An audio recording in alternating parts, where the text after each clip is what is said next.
All right, guys, it's time for a little P. Diddy. It's been a while. I'm curious about it. There's been other stuff going on, you know, so like playing Fallout. So, but now, let's do it. I have a little time today. This is a Patrick CC video called The Diddy Files. Let's check it out. You know, I love me different types of files, if you know what I'm saying. That's a joke. Let's start. The extremely powerful executive Sean Diddy Combs has had an ominous presence in. What is this real? Does he really have the middle name Diddy? You know, or is that just a nickname? Because that would be embarrassing to go to school like that. The music industry for the past 30 years. From his suspicious involvement in the demise of Tupac and Biggie, his secretive what do you mean? He has something to do with it? Ritualistic parties in the backrooms, as well as numerous accidental confessions, has made the public pre-decide that he is guilty of all accusations. I'll be real, I'm going into this pretty blind. All I heard was that he's kind of a pretty weird guy, but like more intense than that. But I don't really know too much about what's going on. I haven't really been keeping up on it. I haven't been keeping up on the Kardashians here. Against him. Not only have multiple women filed formal lawsuits alleging him of violent sexual assault and humiliation. That seems pretty typical of you know, big wigs in the industry, you know what I'm saying? Unfortunately, that's not a good thing. I'm just saying. But now the federal government raided his home as they investigate his involvement in a global sex trafficking operation. Whoa, Diddy, what are you doing? Technically, at the moment, he is not being charged of any crime, but any day now, Diddy could feel the wrath of the American justice system. Today, we are going to unearth the secrets he never wanted the world to know, with the goal of we know the American justice system has never done anything wrong. That's the biggest, craziest thing here. Determining one thing: did he do it or not? Did he do it or did he not? Oh, inappropriate. It's first very important to understand Diddy's potential involvement in the murders of Tupac and Biggie, because if you believe those allegations to be true, everything that happens afterwards makes total sense. In the mid-90s... I don't know anything about that. Didn't they just shoot each other or something? I mean, I'm not really up on the up and up, if you know what I'm saying. Diddy, also known as Sean Puffy Combs, was in the middle of the infamous East Coast vs. West Coast hip-hop rivalry. It all began with East Coast rapper and Bad Boy Records signee, the Notorious B.I.G., versus his enemy, West Coast rapper and... It's kind of weird that people fight deadly battles through music. It's like an episode of Steven Universe or something. It's kind of fucking bizarre. Death Row Records signee Tupac Shakur, and it ended with both of them being assassinated via drive-by shootings. Biggie's murder remains unsolved to this day, but in 2023 we learned that Keefe D was the shot caller for the group of individuals that killed Tupac. Although we do not know the specific details as to why these two rap legends were killed, through all the theories... I mean, I feel like it's I don't know, it's kind of part of the game, unfortunately, for them. It's a sad thing, brother, but I mean, you know, unfortunately, gangsters going after each other, you know, it's just sad. Key information and first-hand recollections from friends and witnesses of both murders indicate that Sean Combs had involvement in both murders. Biggie and Tupac were friendly and actually respected each other at first. Tupac had begun rapping in 1991 and within 2 years already had earned a platinum album. Biggie was a crack dealer who recorded... Okay, I know he's a crack dealer. I mean, I've heard some of his music, so he was pretty good, but I mean, damn, that's not exactly good for your community there. Jesus. Freestyles for fun, until someone sent his tapes to Puffy, who signed him to Bad Boy Records for $25,000. Oh man, this guy's music is like crack. We gotta sign him up. Puffy was also able to use his status in the music industry to connect Big and Pac. Pac became a mentor to Biggie. He once even asked him to be his manager. I was there, nigga. I trained the nigga. He used to be under me like my lieutenant. The nigga used to come to New York. I used to do shows and let the nigga come on before I did keep your head up and get around. Because nobody knew the nigga in New York. And I used to tell the nigga, yo, if you want to make your money... You can't say that word that many times, brother. It's getting me. I think he's already passed away, so what am I saying? But you know what I'm saying? You gotta rap for the bitches. Do not rap for the niggas. I told the nigga, don't rap for the niggas. Rap for the bitches. The bitches will buy your records and the niggas want what the bitches want. So all of a sudden, he changed from being listen to party and bullshit. Listen to his style. He changed from that to Big Pop. Pac believes that Biggie used him as a blueprint, changed his whole style, persona, and music to be more aligned with Tupac. Many people speculated that Diddy also had... So are they saying make the music for the girls? Is that what they're saying? Make music for girls? Because girls are... I don't understand. A slight obsession with Tupac. He started dripping himself in Versace after Tupac did it first. He also got romantically involved in women after Tupac had ran through them first. Like what the fuck? After he ran through them? Jesus Christ, that's something. Like Sarah Chapman, who ran around with Tupac in the 90s and is now the mother of one of Diddy's children. What about the one girl that disrespects Will Smith? Didn't she date Tupac Shakur? Weren't they? And then she still says that she loves him and... Well, you fucked up on that one, buddy. You messed up with that one. His claims aged like fine wine when recently the internet figured out that Biggie's most... Thank you so much for the $2 for Mr. Sign 12. Papa's Winter Soldiers word is gonna trigger him. What is that Winter Soldier word? I don't understand the reference, brother. Successful hit, Juicy, was actually stolen by a Mississippi-based artist called Notorious B1, who released a song called Big Daddy a year before Juicy that sounds exactly the same. Oh, I know that song. Juicy baby, hey, hey, hey, hey, hey, juicy baby. That song? It's pretty good. Oh, it's a little different than I thought. Sorry. Is it a coincidence that Notorious B1 and Notorious B.I.G. are very similar? And this song is called Big Daddy. And oh, why? Because they're both black? Racist. You know what I'm saying, guys? Biggie started going by Big Papa, but many people believe this was the mastermind of Diddy, as he was a music industry expert who knew how to scout talent and assess a hit song before anyone else heard it. They believe Puffy instructed his artist to steal from Notorious B1, and Biggie trusted his boss and mentor. Pac and Big's rivalry began as a music-based competition. Who had more music sales? Who had the better fashion, media representation, and cultural influence? But due to gangster rap creeping into the mainstream and the two— well, that's a big gun that's censored. I don't even know what that is because it's so censored so well.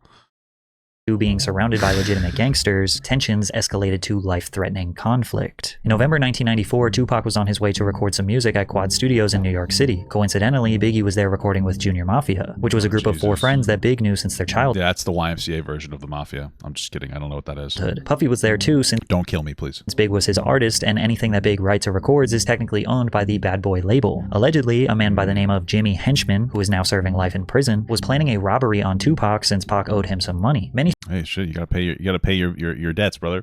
Thank you for the $2 from Buck Ovin. All eyes on Papa Gutter. That's what I'm saying, dude. Speculate that Jimmy told Puffy what was about to happen, but Puffy did not try to stop it. When Pac was outside the studio, he looked up and realized rapper Lil Cease, who is best friends with Biggie, was yelling at him from above. He was excited to see him because they were friends. He told him he was going to go downstairs and meet him in— and would he drop an anvil on his head like a cartoon? That's fucking terrible, brother. It's gotta be a bad way to die. the lobby. Pac got to the lobby downstairs when some men attempted to rob him at gunpoint, which quickly led to conflict and Pac being shot 5 times. In the middle of that trial, Shakur was gunned down, shot 5 times in what he claimed was a murder attempt, and police called a robbery. Did he get killed? Or did he survive the 5 shots? As the police— I mean, I know he dies eventually, but— did their investigation, you can see Diddy looking around scanning the area with his head down. Keep in mind that after Tupac was shot, he got in the elevator and went upstairs where dozens of Bad Boy affiliates were located. Pac was interviewed by Vibe magazine detailing the night he was shot and the energy of the people— alright, so it sounds like he survived. Damn, he looks like Spike Lee here. around him while he was bleeding out. Because Andre Harrell was there, Puffy was there, Biggie, nobody approached me. I noticed that nobody would look at me. Andre Harrell wouldn't look at me. I had been going to dinner with him the last few days. Puffy was standing back too. I knew Puffy. He knew how much stuff I had done for Biggie before he came out. Based on Tupac's words here, fans in the media believe that he was hinting that Biggie— I have a real question. Do you think that Tupac would have been as big if he didn't die? Like, you know what I mean? Do you think that some of the reason people like him so much is because he passed away? It's like, oh man, that's like, you know what I mean? That's what part of the reference comes from that. Or maybe he would have just started making crap music eventually, you know? I'm not saying that he would have. I'm just saying that's possible. It seems to happen sometimes. Biggie and Puffy might be behind the attack. Or do you think he'd be doing like McDonald's commercials today? You know, that'd be kind of interesting. Which bothered Big and Puff since publicly at this point they were still friends. Tupac article had me pissed off, you know what I'm saying? And the rumors that's spreading is on some tip like we set him up, you know what I'm saying? And that's crazy. It's just ridiculous. You know? That's exactly what somebody would say if they did set somebody up. Am I right, fellas? But I also understand that if you was to get shot 5 times, mine is that's complete. He's a top tier rapper. Oh, I mean, I don't know. He might be okay. I believe you. I don't know. I'm not really a rap guy. You know what I mean? I mostly just listen to Five Nights at Freddy's music on a loop. It's mostly just and also Graduation. That's a good one too. Spinning, you know what I'm saying? You're real confused about your situation. How good are Biggie and Tupac compared to Kanye? Because I'm gonna be real with you, man. As a Jewish man, Kanye's pretty good. That's just all I'm saying. He's not bad. You know what I mean? He's a good rappist. So it'll cause you to say things that you really don't mean. To make things worse, a few months later, I mean, I can see why you'd be paranoid if you're getting shot 5 times. You know, I'd give the guy a break. Pac was found guilty of sexual assault and would end up serving 9 months in prison. Oh, really? Is that what he actually did? Oh, what a scumbag. Why do people like this guy if he's sexually assaulting women? This gave him tons of time to think and reevaluate his life. To add insult to injury, Biggie released his iconic cutthroat track called Hushacha, which felt like an obvious diss towards Tupac, but technically it was recorded before Pac got— Sexual abuse charges were released pending an appeal of conviction. Interesting. What is it that he did? Kanye fell off? He only fell off because he went crazy, bro, okay? Alright. shot. But that's what I'm saying. What happened if Tupac went a little kooky bananas too? You know, gotta listen to more. It's hard to, man. It's hard to listen to more because I'm so racist. You know what I mean? So like, I already have to get through my racial prejudice before I start listening to the music. You know what I mean? It's so tough. It's hard. It's hard being a white man in 2024, brother. just fucking around. Oh. It was marketed and released months after the incident. Regardless, the media developed the narrative that Big and Puffy set up the shooting and now released a diss record bragging about their hit. And Puff's full intentions were to stir up drama, as can be confirmed by the former president of Bad Boy Records. Biggie might not have Is that Obama? thought that when he wrote the lyrics that it was going to be used for that, but the way it was marketed by the company and released. Well, how good is Slick Rick compared to Tupac and Biggie? Where does he fall in that in this thing? In the succession of things that were going on that we were dealing with on all the levels that we were dealing, that record did what it was supposed to do. And that's a perfect example of how my former business partner works and thinks. Pac was sitting in jail already thinking that they set him up, and the release of this song was all the proof he needed. But this wasn't the only shooting that Puffy was involved in. It's also important to know that Tupac signed to Death Row Records while in prison after the label owner Suge Knight promised to use his money Oh my god, Sugar Knight? I forgot about this guy. He used to call me that until I got diabetes. to get Pac released. As they were in the process of getting Pac out, Suge Knight and his best friend Jake Robles, aka Big Jake, were at the Robles? Okay. Platinum nightclub in Atlanta. Suge confronted Puffy at the club and was choking him. Puffy's bodyguard, Anthony Wolf Jones, steps in to defend him, and then like sexually? Like, was it kind of hot, or things got out of hand? Next thing you know, shots are being fired, and Suge's friend Big Jake was shot and killed. Whether or not Wolf shot Jake has never been confirmed. Why are so many people dying? Why is this so like normalized? Why is there so much normalized death? Jesus Christ. This is so weird. This is so bizarre.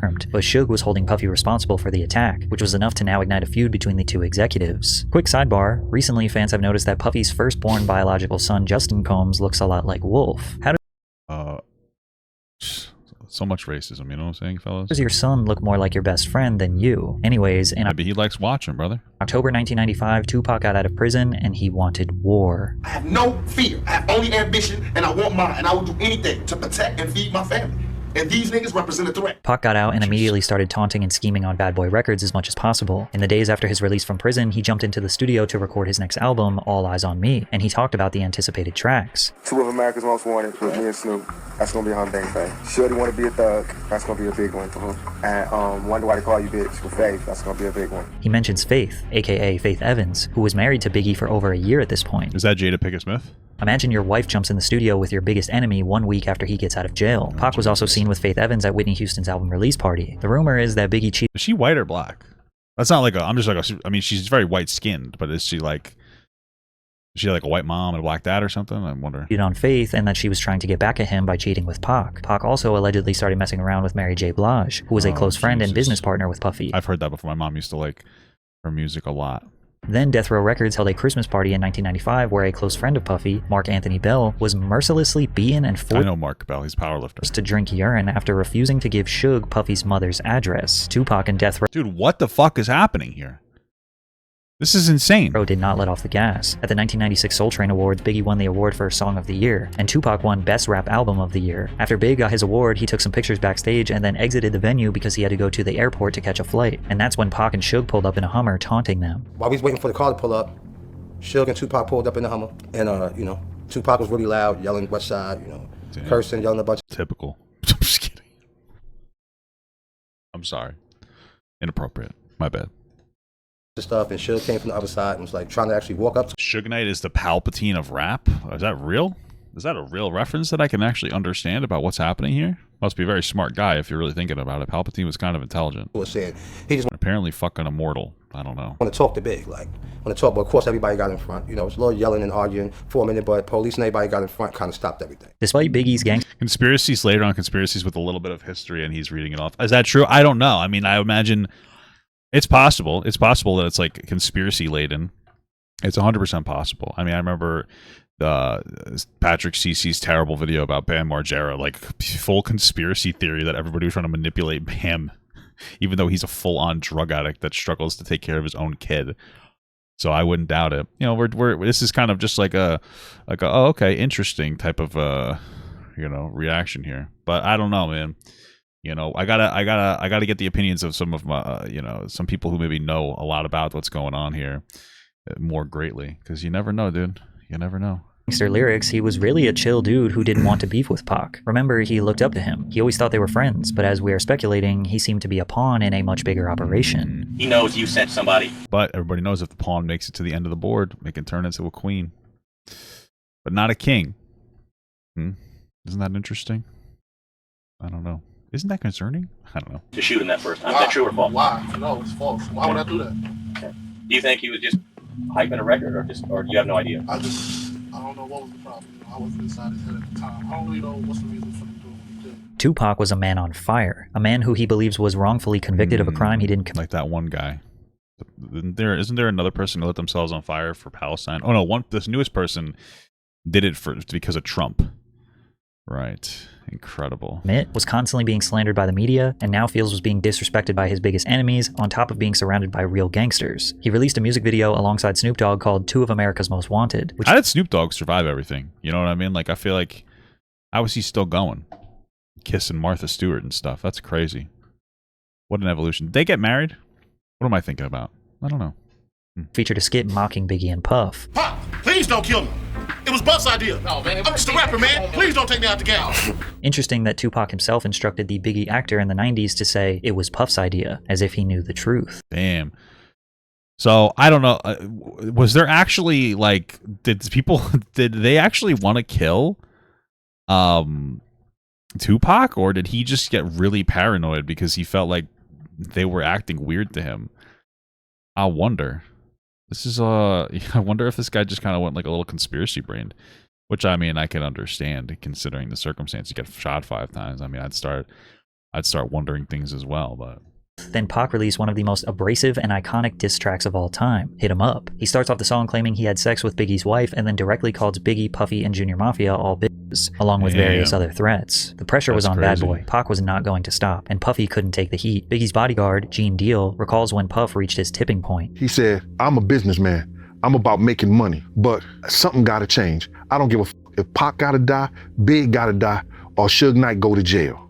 Something's gotta change." Gene was taken back. All right. I mean, that's unfortunate, brother. But I kind of, if part of the way that you make money is based on your, the way people perceive you, and this guy's not stopping, I don't know. I mean, it's not good, but I kind of get it. It's not good, though. I don't get it.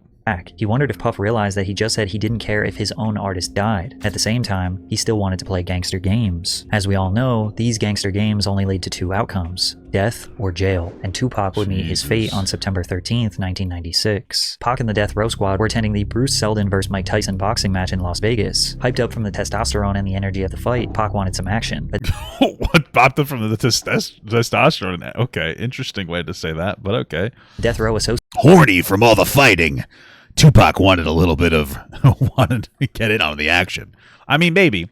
When I used to watch WWE wrestling, formerly WWSF, what the fuck, wrestling, I would get also hyped up too, and then I would perform moves on my friends. I was a big guy, so I would be the guy doing the big guy moves, and they were like smaller guys, so they're doing like the smaller guy moves. But what's interesting is that compared to the WWE, I'd be like a medium-sized guy. Like The Rock is 6'4", so am I. You'd have to be like 6'8", 6'10" to really be considered a big guy. Isn't that so interesting? It pointed out Orlando Anderson to Pac, who was a Southside Crip gang member, a rival to the Pyru blood set that was affiliated with Death Row Records. Pac went up to Orlando and punched him in the face. Then Death Row Associates put a beating on the man. Later that night, Suge and Tupac were driving down East Flamingo Road to Club 662, and suddenly a white Cadillac pulled up beside them at a red light. Always the whites, you know what I'm saying, dude? And opened fire on Tupac. He was hit 4 times, with the fatal shot piercing his lung. Just last year, Las Vegas police arrested a man called Dwayne Keefe D. I don't know, man. It seems like, I can't take everything here as a fact. I gotta take it with a grain of salt. But it kind of feels like Tupac maybe could have avoided some of this. But maybe I'm wrong, but it kind of feels like maybe he could have avoided some of this stuff here. Davis, who was a shot caller for the group. I mean, when he got out and he's like, I'm going to do anything to protect and defend my family, and I respect that. But I don't think that dying helps your family. No offense, I'm just saying. So I feel like you probably could have played it a little better. I don't know, but of individuals that committed this crime, and he orchestrated the plan that was carried out. Ironically, Keefe D has been confessing his involvement publicly on the internet for years. In maybe he's looking for attention, I don't know. 2008, he confessed that his nephew, Orlando Anderson, the man that Tupac punched earlier that night, was the one who actually pulled the trigger. Keefe D has now identified Shit, if I got punched too, I'd be pissed, but his own nephew as the murderer. I'd say, what the hell are you doing? I'm calling the cops, sir. That's me. I'm a very white man, so. Of Tupac Shakur. Bolstering Keefe D's claim was an informant in 1997 who told investigators that Puffy had hired the Southside Crips to kill both Suge and Tupac, and that this guy sounds interesting. He sounds like a little goofy, but it's okay. Me too. Crip who was jumped at the MGM was in the group that had done the hit. This was exactly the same story that Keefe D told us a decade later. Keefe also stated that Puffy offered them $1 million to kill Suge and Tupac. We wanted $1 million. Yeah, he said, come on down here and talk to you. He tells you, seriously, man, I need to get rid of these guys. I'm just looking at you in the eyes and because I'm scared. How'd he give him $1 million? Would he put him on like payroll or something? Yeah. You tell him we'll do it for $1 million, and he's like, okay, I'll do it for $1 million. He agrees, you shake on it. I wonder how you do that. If I was going to pay somebody that, I'd probably put him on a payroll. I'll give you $1 million over, 20 years or something. I don't know, or 10 years, $100,000 a year to work at my business, and then I'm going to fire you. But you don't have to actually work. You know what I mean? Like that? It's nothing. Who brought up the amount? Tupac definitely could have. He had a lot of anger problems, and how big he was could have taken Ice Cube. He could have taken the Ice Cube route where he was going to Hollywood. Yeah, probably. Would you imagine, dude, if he was on Law and Order? That'd be fucking wild. Especially since he apparently sexually assaulted somebody. That might be a little ironic. $1 million. Or a little iconic. He did. Puffy did? Yeah. Okay. Was it you? No, it wasn't me. I'll share $1 million. When Diddy was asked about this confession, this was his response. It was this documentary that claimed, which we know wasn't true. Yeah, check this out. We don't talk about things that are nonsense. We don't even entertain nonsense, my brother. So we're not even going to even go there, with all due respect, but I appreciate you as a journalist asking. Thank you. Okay, I guess fair enough. As you can imagine, Death Row was likely seeking retaliation for the murder of Tupac. Everyone at Bad Boy Records knew they were not safe, but they were especially not safe in Southern California. An LA kingpin called Gene Deal, Diddy's bodyguard, and warned him that there was a hit placed on Biggie in LA. This somebody did 26 years in the federal jail as a kingpin, brother. He called me to save Biggs' them life. Tell them niggas not to go nowhere. It's a hit on them. You get this information from a kingpin, brother. Okay. Chaz Williams. Despite knowing all this information, I don't know what the fuck any of that means, brother, but okie dokie. In February of 1997, they headed out to Los Angeles to promote Biggie's new album, Life After Death. Puffy also wanted to record some of his album, No Way Out, in LA. Lil Cease, Biggie's best friend, claims that Big wanted. I prefer Cece's instead of Little Caesars, to be honest with you. I just like the unlimited buffet style pizza, and I like, they have like this apple. I gotta take a drive. I gotta get some pizza. I think I gotta get new tires first, because I got a tire that keeps getting low after a couple of days, and I've never gotten new tires on my vehicle, and it's been 7 years since I've owned it. So I'm thinking I could probably do that. You know what I mean? I could probably do that. To be in LA. If he say go, we going. If he stay, we staying. Big wanted to stay. I always tell people that, why everybody always go, why y'all was there so long, or why you didn't tell him to go home? He's the boss. That's true. I feel we're here because of him. And if he feel like it's no threat and he wants to be here, it's our job to stand down with him. Biggie was not taunting the West Coast. He genuinely loved being in LA. He received a lot of love from fans, promoters, radio DJs, despite being surrounded by his enemies. Instead of claiming to be the victor of his beef with Tupac, Biggie maybe he should have went back home then. Wanted to use his life to inspire change and squash the East Coast versus West Coast beef. The truth is, over the years, Puffy and Biggie had made so many enemies that they didn't really know who was after them, but they overstayed their welcome in the City of Angels, and Big's demise came on March 9th, 1997. Damn, a lot of ego. It feels like a lot of ego going on here. A lot, a lot of ego. Not good stuff. After presenting an award at the 1997 Soul Train Awards, the Bad Boy crew attended the after party hosted by Vibe magazine at the Peterson Automotive Museum. Biggie left the party riding in the front passenger seat of a Chevrolet Suburban SUV with Puffy and other entourage members. How come they didn't purchase bulletproof vehicles with bulletproof glass? Did that just not exist, or what's going on what's going on with that here? Driving directly in front of them. As they stopped at the first red light, a dark-colored Chevrolet Impala. That's your problem. You got to be running those red lights, brother. Just run them. That's what I do.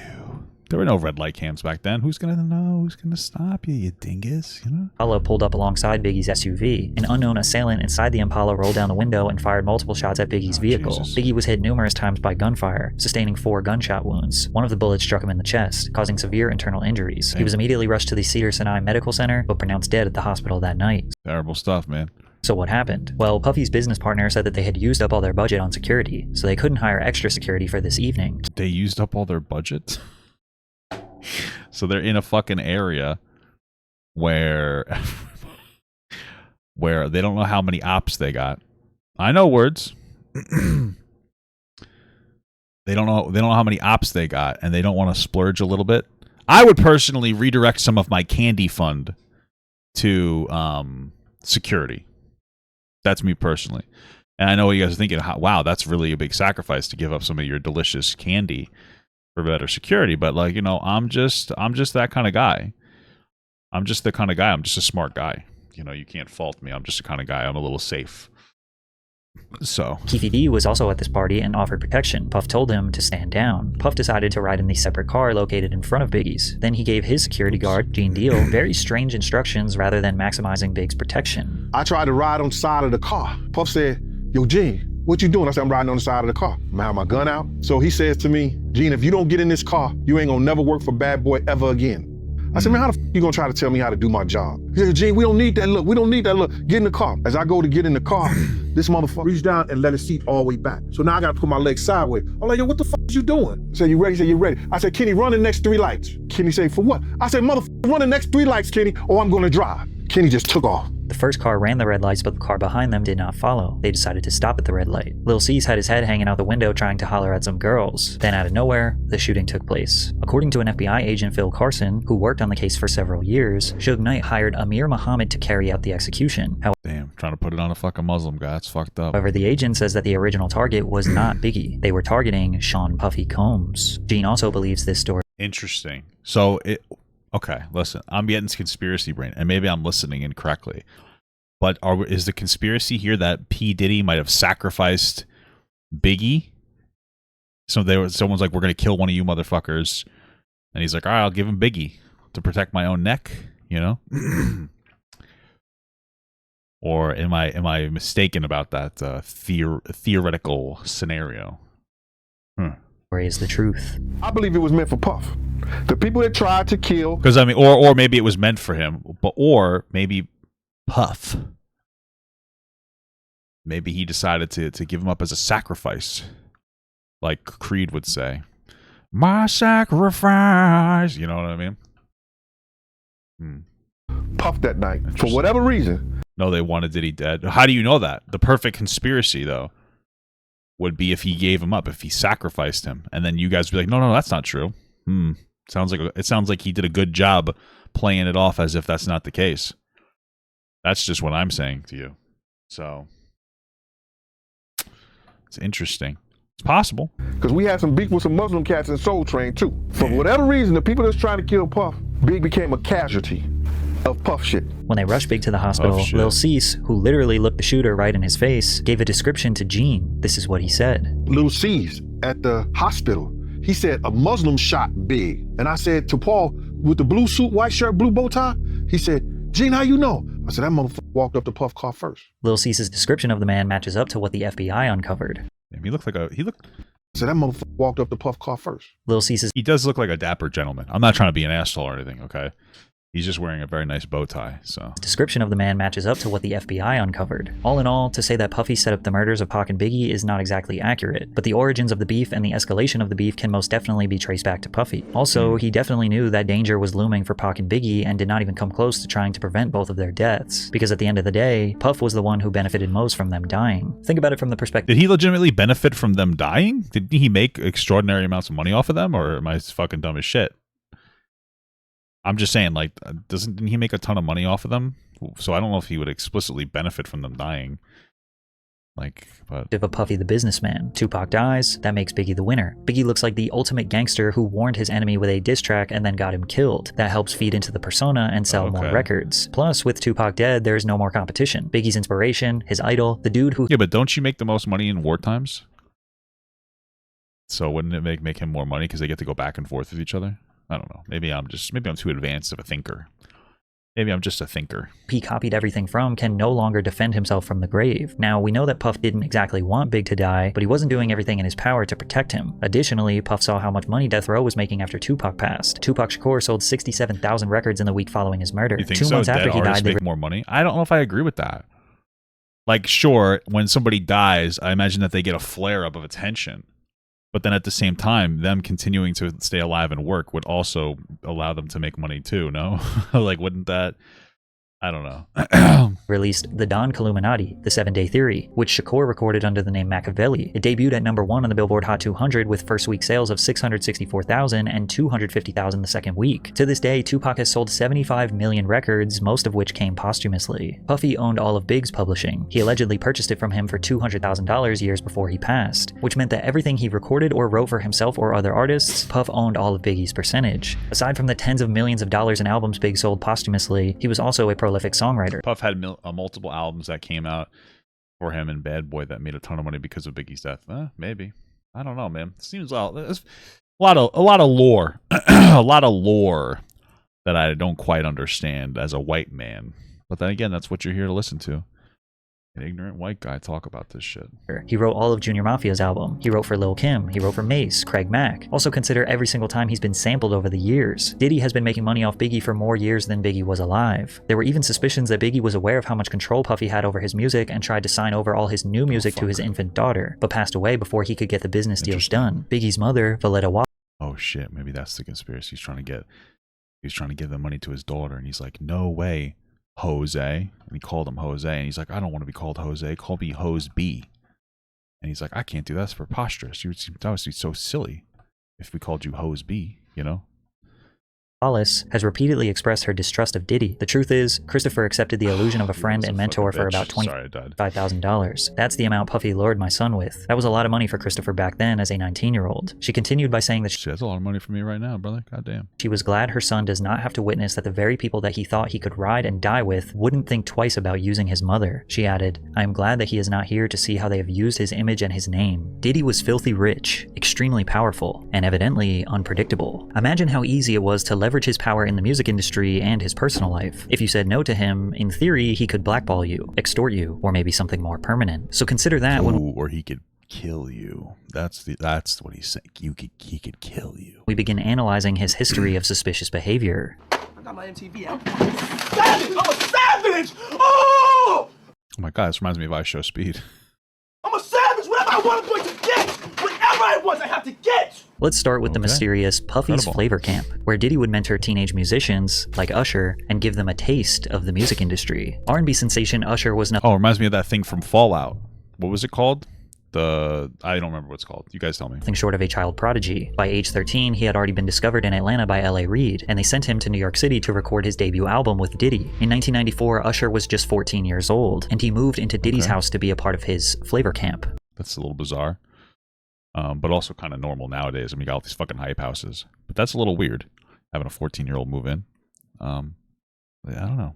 I mean, but hey, it was curious. I got a chance to see some things. Yeah, but you were 13. What were you seeing? I went there to see the lifestyle, right? And I saw it, and it was, but I don't know if I could indulge and understand what I was even looking at. It was pretty wild. So nobody tried to, some woman didn't come along. I didn't say that. Okay. I didn't say that. That sounds like he's speaking carefully. I don't know. What I did say is that there were very curious things taking place, and I didn't necessarily understand it. Usher has been very reluctant to discuss what happened when he lived with Diddy. In a 2004 article, I mean, I would too, man. What the fuck? With Rolling Stone, he said, Puff introduced me to a totally different set of sex, specifically. Ooh, sex. Sorry. Sex is so hot in the industry, man. While he was in New York, he lived at Puffy's house in Scarsdale. There was always girls around. You'd open a door and see somebody doing it, or several people in a room having an orgy. What the fuck? Around a kid? You think you'd be a little more responsible there, but never knew what was going to happen. Some people look at this as nothing short of grooming a young boy. I mean, maybe. Possibly. I don't know. Time Diddy himself detailed what living with Usher was like. Back in the days when he was like 10. Certainly isn't appropriate. And I was a little bit older, his older brother, we used to fight over the Frosted Flakes. You know what I'm saying? How old is P. Diddy? Diddy age 54 and Usher age 45. So he's 9 years older than him. So if he was 13, 14, he'd be 21, 20, what the fuck, 23. I'm like actually an idiot.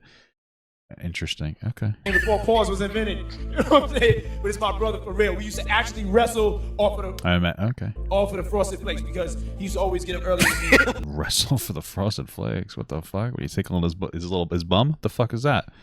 Now he's one of the richest stars in the world. And Yo, what the f did Puff just say? Even though Kevin Hart was just joking, he really was the only one that seemed to question what Diddy was talking about. But Usher looks kind of uncomfortable. And you'll notice a theme where Diddy is very comfortable touching other people, embracing them, calling them pet names, and almost always the other person's body language screams they do not like it. Maybe. I mean, I understand the implication here is that maybe he is like, you know, touching them sexually inappropriately. That's kind of the implication.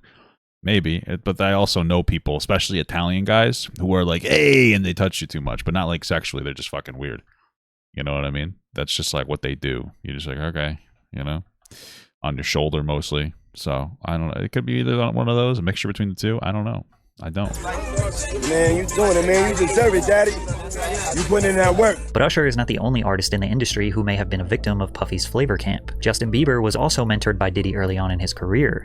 Justin Bieber? What the hell? Just after his 15th... Really? Justin Bieber? That's interesting. After he did the chainsaw joke? 15th birthday, spent 48 hours with Diddy. Diddy gifted him a Lamborghini Gallardo and let the world know why him and the teenager were hanging out. Where we hanging out and what we doing, we can't really disclose.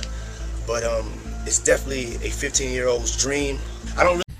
It's okay. A little weird. All right. I mean, I guess there are two perspectives here. Either he's trying to kind of capture these individuals for money-wise, you know, to kind of get a hold of them early, offer them nice deals. But if there are as like, you know, promising talent, he can get a good deal overall, or he might be trying to like legitimately groom them. I don't know, man. Okay. Really, I don't have legal guardianship of him, but for the next 48 hours, he's with me. So, yeah, and we're gonna go buck full crazy. What the fuck? All right, cool. Oh, that's really cool. Combs seems to be acting strange, but Justin seems alright. At the time, he was still a young star, glamorized by the industry. 1 year later, his demeanor towards Diddy was much different. What's up, man? You good? I'm good. How are you? Right, young brother, everything's good? Everything's Selling great. out arenas and everything? Starting to act different, huh? No, you ain't been calling me and hanging out the way we used to hang out. Well, Damn, he might be just busting his chops. I don't know. I mean, you try to get in contact with me, you know, through all my, partners and whatnot. But you never really got my number, so. Now, Combs is renowned for hosting lavish and star-studded parties that have become legendary in the entertainment industry. Diddy parties are famous for attracting A-list celebrities across Diddle parties? Ew. all industries. I had the craziest mix, Combs told Oprah. Some of my boys from Harlem, Leonardo DiCaprio after he just finished Titanic. I had so... I mean, that adds up. I think he breaks up with women after they turn fucking 25. Socialites there and relatives from down south. Diddy parties are typically hosted at luxury venues or his own private residences. The media were quick to anoint him the modern-day Gatsby, a title he embraced with... Oh, maybe that's why Leonardo DiCaprio was there. He's like, oh, I could pretty much, you know, this is pretty much source material for The Great Gatsby. Open arms. Have I read The Great Gatsby? He said to a reporter in 2001. I am The Great Gatsby. However, many people forget that one of Diddy's first parties ever resulted in the deaths of 9 attendees. What the fuck? Where's my hug at, brother? In 1991, 22-year-old Sean Combs was the promoter of the Heavy D's and Puff Daddy celebrity charity basketball game at City College's... How the fuck did 9 people die? What the hell? Nat Holman Gymnasium, the infamous Puffy party where a stampede occurred taking the lives of 9 people. Oh my god, it's like a Walmart on a Black Friday. Some of the hottest rappers in the game were set to attend. Boyz II Men, Phife Dawg, Big Daddy Kane, Jodeci, even LL Cool J and Mike Tyson showed up. The crazy part is that fans could see all of their favorite stars for just $12. The first problem... That's a lot of money back then, man. Occurred with the tickets. Keep in mind, this is in 91, so people had to go to physical locations like the Apollo Theater box office to buy tickets. Tickets were also sold at local shops like Boss Emporium, and even free tickets were given out on the radio by Funkmaster Flex. The facility could only hold 2,730 people, but they had no idea how many tickets they sold, as no proper... Wow, what a bunch of fucking idiots, huh? System was set in place to keep track. Despite this... Okay, incredible. You know what they could do? It just only have a certain number of tickets that each venue could sell. Gene Deal recalls Puffy requesting to cut security presence in half. This particular day, Puff calls me the day before we supposed to do the party and say, yo. It sounds like P. Diddy really does not like paying security. I don't know. I'm getting the idea that part of him is just extraordinarily irresponsible. And he's like, yeah, we don't really need security. He sounds like kind of an idiot when it comes to that. Gene, I don't need y'all to do the security outside. I got the FOIs to do it. So I said, man, I just told 18 guys. He said, I just need 8. To clarify, the FOIs are Fruit of Islam members. One witness to the event said, you cannot have an event like this in Harlem without those Muslims, said Oscar Davis, Why? What? Okay. 32 of the Bronx. Forget the police. They can't do nothing. The people in Harlem respect the Muslims. It was blatantly obvious. Okay. Is that more people were outside than could actually fit in the gym. Despite the overcrowding, tickets were still being sold at the door, said what the fuck? Mario Salvaggi, a city police patrol chief. Fans entered through 2 side exits and funneled down the stairs, through the doors into the gymnasium. But once LL Cool J and Mike Tyson showed up, all hell broke loose. Mobs of people Damn, was LL Cool J that cool? Jay? Started swarming from outside to rush inside, pushing people forward towards the glass doors. The glass doors eventually were shut and needed to be pulled towards the crowd to be opened. Guards tried to instruct people to fall back, but they wouldn't listen. The pressure became so great that the glass doors shattered and people fell through them. Oh my god, it's like The Walking Dead. Outsiders began stampeding and stomping over bodies to get inside the facility, but the problem just got worse as they needed to go down the stairs into the gym. The doors at the bottom of the stairs also needed to be pulled open towards the crowd, not pushed into the gym. So hundreds of people were squeezed up against these doors in this tiny stairwell with no way to escape. Also notice that these doors don't have any windows. So inside of the gym, people were having a great time. From the outside, you can hear them partying, playing music, and rappers shouting over the microphone. They didn't even know that just on the other side of those doors were people fighting for their lives. Eventually, they got Jesus Christ, how morbid. Got the doors open. As much as 6 people were stacked on top of each other and began spilling onto the gym floor, finally relieving the pressure. People began trying to perform. I guess that's where the band name Murder on the Dance Floor came from, huh? Perform CPR on the Was that a band's name, or am I thinking of a song name? ground. Someone announced over the microphone that 3 people died right there. This caused chaos, and the people inside the gym began trying to leave, stampeding back. I feel like that's probably not the best thing to announce. You might want to take that into consideration on some kind of evacuation plan, but to announce like, yeah, a bunch of people died, that might be a little spooky. I personally might be a little bit scared. Not, I wouldn't be scared actually, because I'm a real man. I'm not scared of anything, not of ghosts or anything like that, or any of those noises that are made in the middle of the night. I'm never scared of those things. I just close my eyes and really tight, so I'm not afraid of those.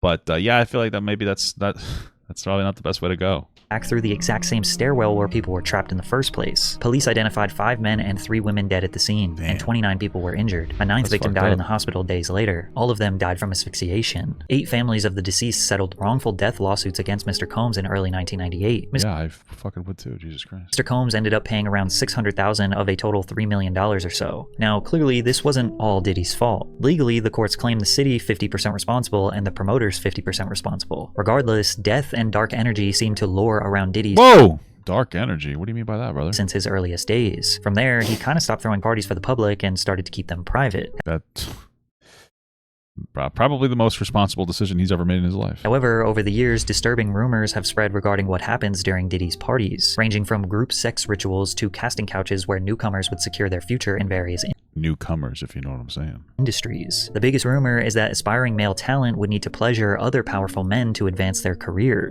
What's that based off? Jamie Foxx talking about Puffy Combs and his all men's secret parties rumored to leak video. What the fuck? Okay. And apparently it's an open secret in the music industry, which is why Shannon Sharp erupted in laughter when Cat Williams said, because P. Diddy be wanting the body, and you gotta tell him no. You got to tell him no. I did. Now Diddy has 6 biological children with 3 different women. He has had multiple high How many? Well, I mean, you insinuated that one of his kids looked like someone else, so does he? Did he? Does he?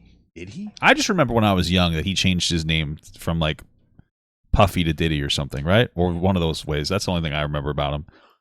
I was like, oh, okay. And that was pretty much my entire understanding of this guy. Profile relationships with the likes of Jennifer Lopez, Naomi Campbell, and Cassie. But you will notice that most of the party stories that circulate involve him being surrounded by men. Josh Ostrovsky, who goes by...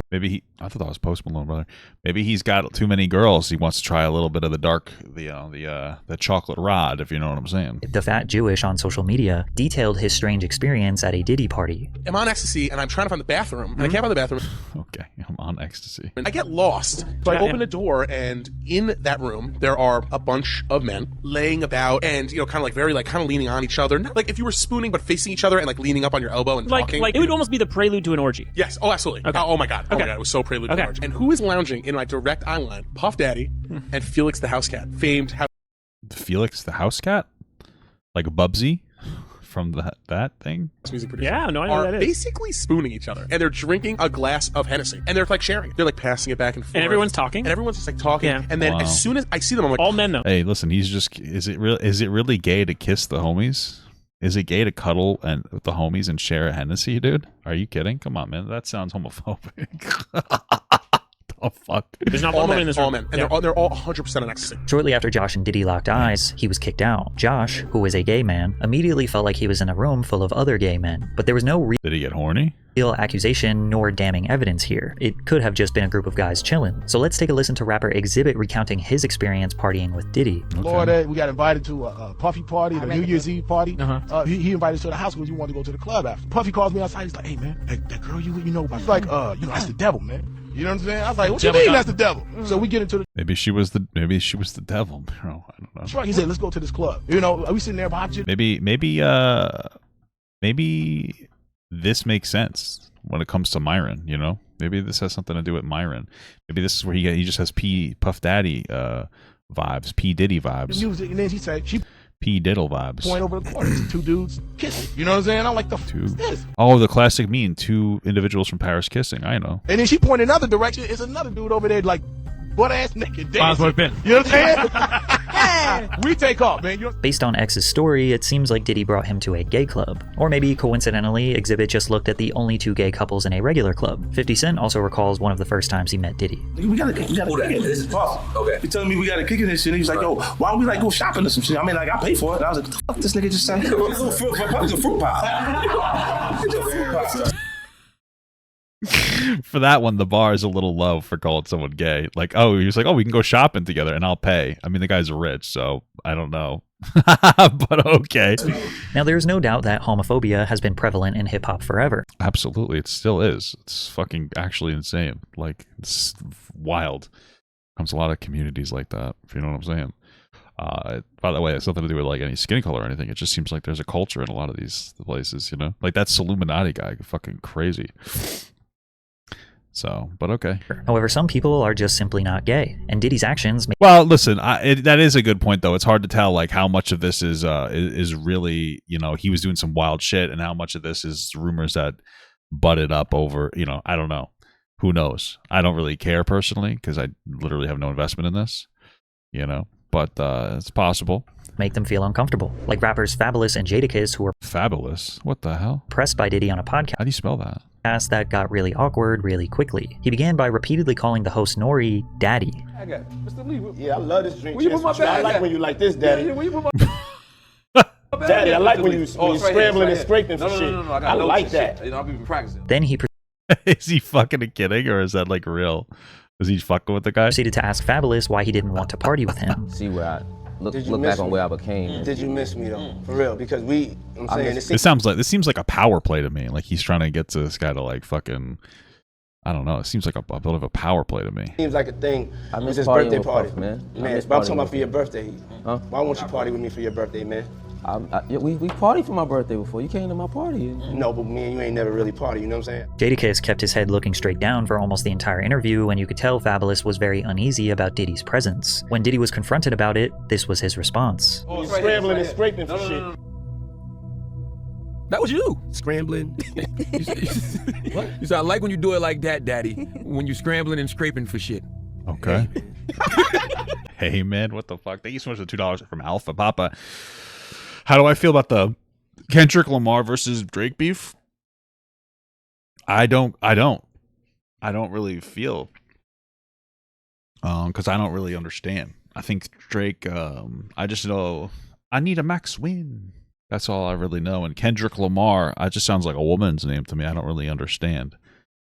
So I'm not too versed in some of these, you know, some of these ebonic situations. I try to stay in my own lane for the most part, you know.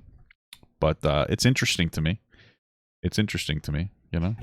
Nah. I mean, you don't go back and look at that stuff and laugh. I mean, it could be funny. I don't really be on it like that. It seems like he genuinely has no idea why people thought what he said was weird. Maybe he was on fucking drugs. He sounds like he's on fucking drugs all the time or something.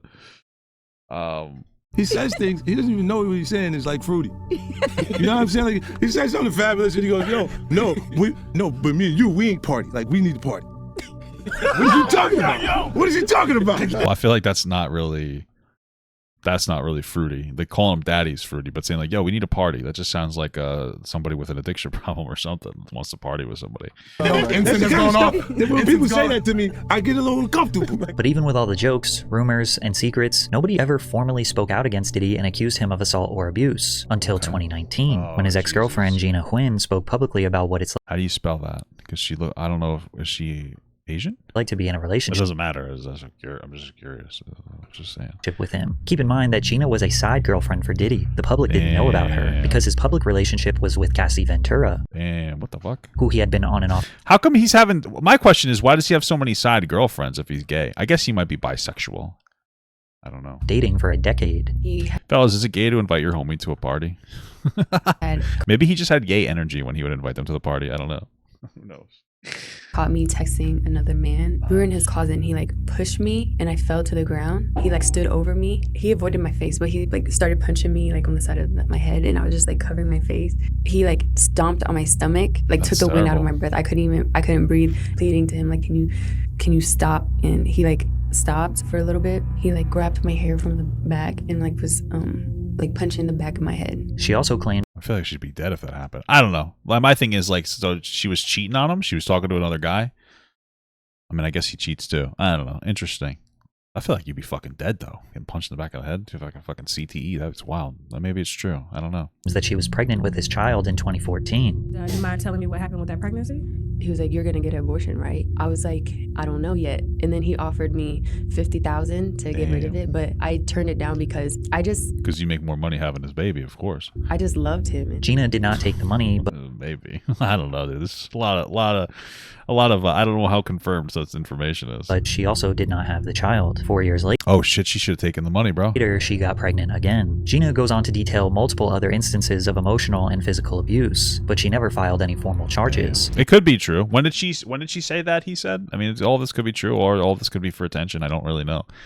It's hard to tell given the circumstances. It wasn't all the way until November of 2023 that someone finally filed a formal lawsuit against Diddy. After that, the floodgates were opened, and Sean Combs' dark past crept out of the shadows. Shit. In the lawsuit, Cassie Ventura, his longtime girlfriend, accused Mr. Combs of repeated physical Sorry, I got died instantly. I didn't think that happened. abuse over about a decade. Damn, that's terrible. As you can imagine, this lawsuit and these allegations went extremely viral. After all these years of shady rumors, weird behavior, and dark secrets, the entire world was prepared for Diddy's decline. Ventura Diddy decline. and Combs met in 2005 when she was 19 and he was 37. He heard a song she was marketing called Me and You. He then contacted Ryan Leslie, who wrote Cassie's first single, and paired Bad Boy Records with Leslie's Next Selection imprint for the release of Cassie's debut album. In August 2006, Cassie released her self-titled album under Bad Boy Records. The pair formed a close relationship through working together for several months as Cassie became the face of Diddy's fashion label, Sean John. So is Diddy the evil Dr. Dre? Is that what people, or not Dr. Dre? Who's the other guy? Jay-Z. Is he the evil Jay-Z? In 2007, Diddy separated from his longtime partner, Kim Porter, and started dating Cassie. Cassie alleged that Combs controlled nearly every aspect of her life, from her career to having access to her personal medical records. She claims Okay, what the fuck? he was frequently violent, physically abusing her multiple times a year. I mean, I wouldn't doubt that this guy would be violent, so. And that he often plied her with copious amounts of drugs. That makes sense to me too, considering how much he parties. He probably does a lot on drugs too. It's probably like a fucking requirement for him. Which made videos like this one seem awfully suspicious, where Cassie seems to be hiding from Diddy. What? What you gotta say now? What you gotta say now? You ain't got shit to say. When you put your girl on the snap, baby, yo, baby. What the fuck is happening? I mean, shit getting weird. Come on, baby. It's hot outside. You fucking wrapped up in that blanket. Let's go jog on the beach. The court papers assert that others who worked with Mr. Combs helped him control Ms. Ventura, like suppressing her music if she did not obey his orders, or by helping to conceal his behavior. But it wasn't just mentally controlling. He also often got physically violent with her. In one incident in Los Angeles in 2009, the suit says that Mr. Combs became enraged when he saw Ms. Ventura talking to another talent agent, then pushed her into a car and kicked her repeatedly in the face, making her bleed. The suit also details Diddy's request for Cassie to engage in his newest sexual fantasy called voyeurism. Combs forced Ventura What did he want to watch? to have sex with male sex workers in different cities, encounters she claimed he watched, pleasured himself to, and recorded. I wouldn't doubt that. He seems like the type. This is fucking wild, bro. This is the allegation that likely opened up a federal investigation into him sex trafficking people. According to the suit, Mr. Combs Oh, would this be considered the sex trafficking? I guess that kind of makes sense. You would consider it sex trafficking. They're like, yeah, okay, interesting. Called these encounters freak-offs, which involved costumes like masquerade masks and lingerie. Oh, so basically, somehow, P. Diddy has made being a furry worse. I didn't think it could get worse. That's insane. What an accomplishment. Incredible. The lawsuit continues to detail some of the most horrific, embarrassing, and torturous behavior Diddy allegedly committed. Combs' lawyer, Benjamin Braffman, responded to the lawsuit on behalf of him. Mr. Combs vehemently denies these offensive and outrageous... Vehemently? I thought it was vehemently. But alright, maybe I'm wrong. ...allegations. For the past 6 months... Or maybe I'm just a fucking grammar Nazi. I am German. Combs has been subjected to Ms. Ventura's persistent demand of $30 million, under the threat of writing a damaging book about their relationship. Despite them denying everything, the lawsuit was settled just 24 hours after it was made public. We don't know how much, but due to the severity of the charges, the public assumed that Diddy coughed up tens of millions of dollars to keep her quiet. And while Combs likely believed that he escaped Cassie's lawsuit unscathed, a woman named Liza Gardner filed a lawsuit on November 23rd. Oh, Liza Minnelli, dude, I know that person. Gardner claimed that she and a friend met Combs and singer-songwriter Aaron Hall at an MCA Records event in either 1990 or 1992. They returned to Hall's apartment for an after-party where she was offered more drinks and was coerced into having sex with Combs, who assaulted both her and her friend. In another complaint filed the same day, Joy Dickerson Neal Dickerson? Okay. Alleged that in 1991, she reluctantly went on a date with Combs, who intentionally drugged and sexually assaulted her after their dinner. Diddy denied the allegations through a spokesperson who claimed that the women's claims were fabricated and accused them of exploiting the Adult Survivors Act. The New York's Adult Survivors Act temporarily eliminated the civil statute of limitations for survivors of sexual assault, which gave them the right to file a lawsuit against the perpetrator regardless of how long ago it occurred. Then another woman came out. Jane Doe alleged that Combs, his longtime lieutenant Harve Pierre, and a third unidentified assailant gang-raped her when she was 17 at Combs' Manhattan recording studio. Jesus Christ, what the fuck is this? In 2003, Pierre, who previously served as president of Combs Bad Boy Entertainment, had also been sued by a former assistant, who alleges he used his position of authority as plaintiff's boss to groom, exploit, and sexually assault her several times between 2016 and 2017. So I'm assuming that there's no like explicit evidence for these things, and these are just claims. But again, I mean, if you're throwing a bunch of sex parties, I do not doubt that any of this is happening.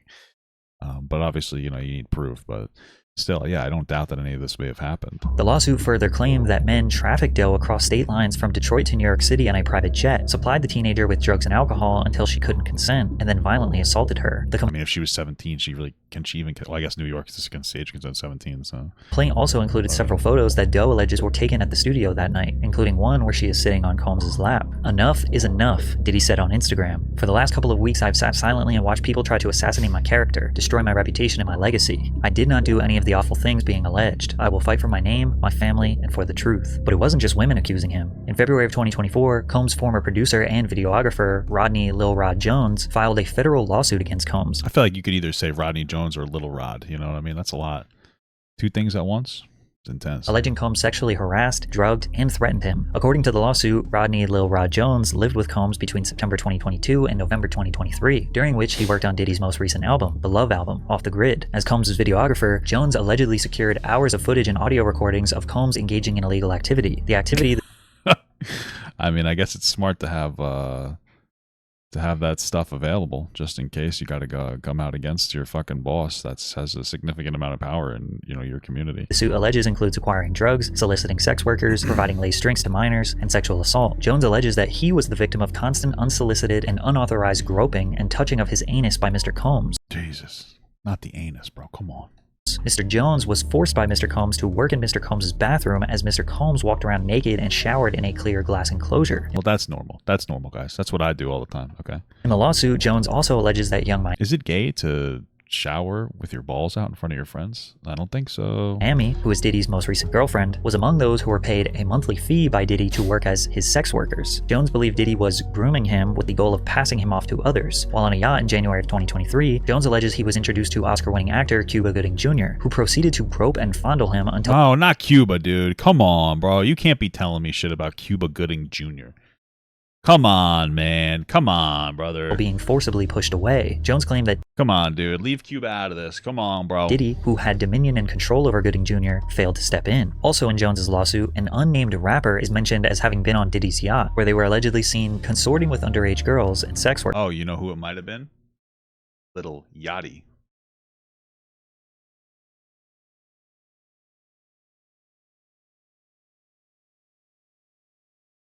Little Yachty.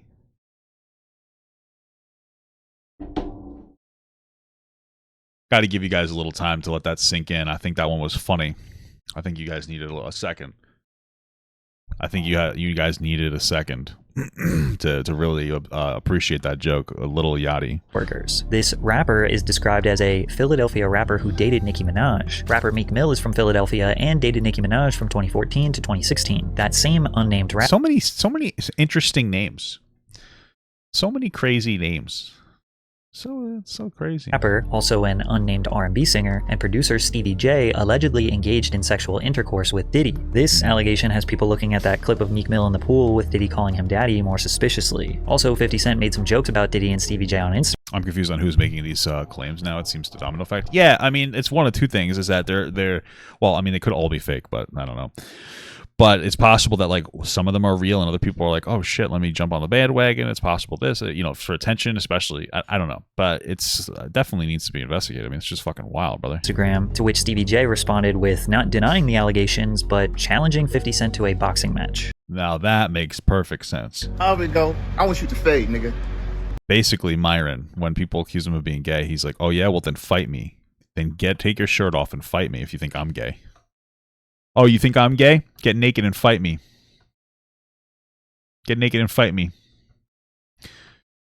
All right. Since it's entertainment, let me beat the shit out of you on TV or something. Don't duck that. Oh, it sounds like what he's saying is that you're lying for attention and to be entertaining. So then, like, let's fight. That makes kind of sense, I guess. Calling you out. What you want to do, Curtis? But the most shocking allegation made in the lawsuit fucking Curtis is wild. Was Mr. Jones discovered that Mr. Combs has hidden cameras in every room of his homes, and that Diddy— Wow, what is this, a fucking Dr. Seuss book? What the fuck was that? Was secretly recording artists and powerful executives, like Lucian Grange, who was mentioned in the lawsuit, who may or may not have participated in the freak-offs. If this turns out to be true, we might see some of the most powerful people in the entertainment industry get exposed, and 50 Cent wants to be a part of the expose. He said on Instagram, shaking my head, this is going to be so good. What you want to bet I'm going to get these tapes? I'll pay top dollar for them. You been over there? I don't go to Puffy's parties. However, it seems as though Sean Combs— Yo, was it 50 Cent who paid, was it 50 Cent who paid money to, like, make it— who was it, DMX, to buy, like, the front row seats to, like, DMX's thing or something?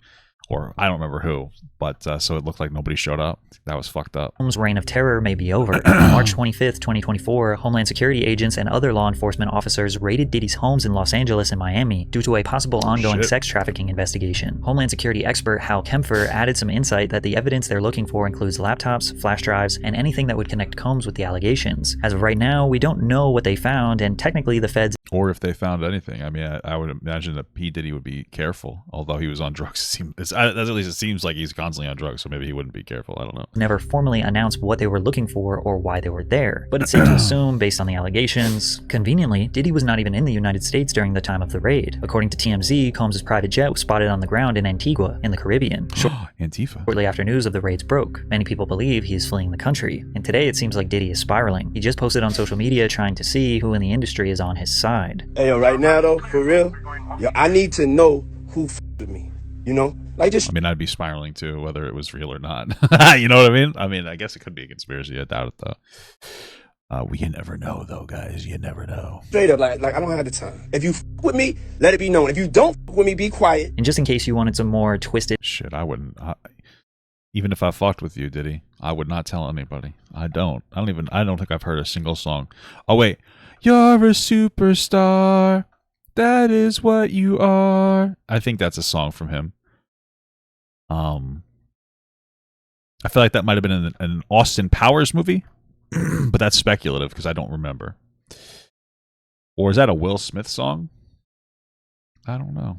Allegations and insane conspiracy theories. Take a look at the founders of Uptown Records, the people who gave Diddy his very first job in the music industry. Andre Harrell, dead at age 59. Damn. BD, dead at age 44. Kim Porter, dead at age 47. And how'd they die? I'll be sure, who was just in a coma for 2 months and almost lost his life. Are they dead because they killed him, or are they dead because of heart problems or something? Like, I don't know. I have no idea. Albie Sure is also the father of Diddy's oldest adopted son. Albie had a child with Kim Porter before she left him, married Diddy, and had children with him. Maybe from stress? Is the implication he's killing them? I'm not sure. Albie has recently been trying to reach out to his oldest son, hoping that he will leave Diddy and come back home, and when he got out of his coma, he strongly insinuated that Diddy was the reason behind it. Coma? Combs, Sean Puffy Combs. Coincidence? You be the judge of that. Going to be producing LB Short Life story. So hold on to your britches, and you'll really understand how I ended up in a coma. You're really going to need to call Homeland Security. Now, why would Diddy want the people who got him into the music industry in the first place to all be dead? I don't know. Your guess is as good as mine. But it seems like almost everyone around Sean Combs for his whole career either dies, disappears from relevance, or speaks out against his devilish ways. I guess. Yet nothing bad ever seems to happen to him. He just seems to get more successful and rich. Is it a coincidence? Maybe. Well, I mean, maybe. I mean, if some of them die, people die, although I mean, he might have something to do with it. They're part of like a gang-affiliated situation, so that one makes sense. Fall out of relevance. They're musicians. People fall out of relevance, so or speak out against them. Maybe. Or I mean, are none of them doing well? But for now, we will just have to see how this all plays out. Based on everything you have learned in this video, you probably think he is guilty. But as of right now, I don't know. I don't really make those hard speculations. He is innocent until proven Diddy. Oh, all right, cool video, man.